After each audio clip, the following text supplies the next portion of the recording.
What if I told you there's an invisible compass guiding every single choice you make? Seriously, from your career to your relationships, there's this set of core beliefs that are constantly at work, steering you one way or another. These are your values, and today we're going to pull back the curtain and map them out together. Just think for a second about a big life choice you've made. Were you chasing adventure or were you craving security? Was it about getting ahead personally or was it about a deep need to help other people? Those pulls you feel in different directions, yeah, that's your values clashing and collaborating. And, understanding this isn't just kind of interesting. It is the key to understanding yourself. Okay, let's get right into it. To start, we really need to get a handle on what a value actually is, because it's way more than just a simple preference. It's this deep, fundamental belief that acts as our internal, motivational compass. So let's break that down. A value isn't just a whim. The key phrase here is enduring belief. It's a stable, lasting principle that works as a standard. It guides not just what we do, but how we judge pretty much everything, the world, ourselves, you name it. It's the personal code we're all trying to live by. And this is where values get really powerful. See, they're not the same as norms or attitudes. A norm, like, hey, don't cut in line, that's for a very specific situation. But a value, like honesty, that cuts across everything. It applies at work, with your family, when no one's watching. You can think of it like this. Norms are the branches, but values are the deep roots. They are the foundational why behind every single what we do. So, if our values are so personal, how in the world can we study them? Well, it turns out that across all of the world's cultures, we can actually identify a common set of fundamental human motivations. Decades of research has given us a map. And this map right here hints at a huge breakthrough. For years, researchers were trying to chart our inner world. And one model really changed the game. The Schwartz theory of basic human values.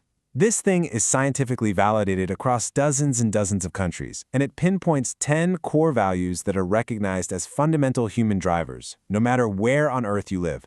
And here they are, the 10 universal values. Just take a look at this list. Which ones are jumping out at you? Is it self-direction, that powerful need for your own freedom and independence? Or maybe it's benevolence, that drive to protect the people you care about? Or how about achievement, that desire to be competent and successful? We all pursue these things, we just prioritize them differently. But here's the thing. These 10 values, they aren't just a random shopping list. Nope. They fit together in a very specific universal structure, and the relationships between them are just as important as the values themselves.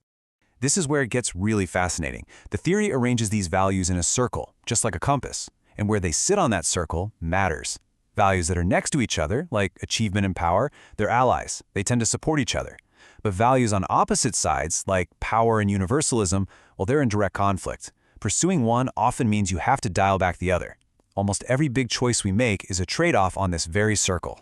So this creates two major battlegrounds, right? The first is this classic struggle you see here. Self-transcendence versus self-enhancement. It's that constant tension between looking out for others, that's your universalism and benevolence, and pursuing your own success and status, which is all about power and achievement.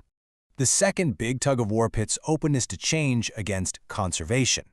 This is that tension between seeking new things, creativity, independence, that's the world of self-direction and stimulation, and valuing order, safety, and tradition, which are the main goals of security, conformity, and tradition. Your own unique value profile, it's basically your personal sweet spot right in the middle of all these competing forces. Now, this brings up a really interesting paradox. If these 10 values and this whole structure are universal, then why does the world look so different? Why do people and entire cultures behave in such wildly different and sometimes conflicting ways? I mean, this is the big question, isn't it? If we are all guided by the same basic internal compass, why is there so much disagreement out there? The answer is, well, it's actually not that our core values are different. It's that the actions we take to honor them are. And the key idea here is something called value instantiation. Now, I know it sounds a little technical, but the idea is actually super simple and powerful. It just means that an abstract value, like protecting family, can be put into practice or instantiated in a million different ways depending on your culture, your situation, and your beliefs. Okay, so check out this example. It makes it crystal clear. Let's take the universal value of protecting the environment. In a big city where recycling is common, the obvious action is sorting your trash. But in a place suffering from a terrible drought, the most important action is conserving every last drop of water. See? Same core value, but different contexts lead to totally different behaviors. This is where most of our cultural differences actually come from. So, what's the big takeaway here? Why does any of this matter to you? Because this framework, it isn't just theory. It's a genuinely powerful tool for navigating your own life and for understanding the world around you.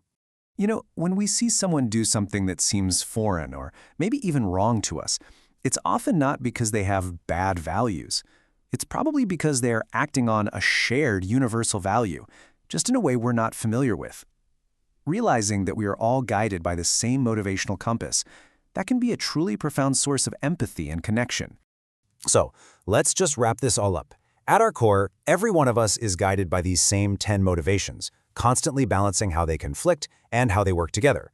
The incredible diversity we see in the world isn't really a difference in our core values, but in the countless ways we choose to bring them to life. And understanding this map doesn't just give us self-awareness, it gives us a real foundation for empathy. And this all leads to a final, much deeper question.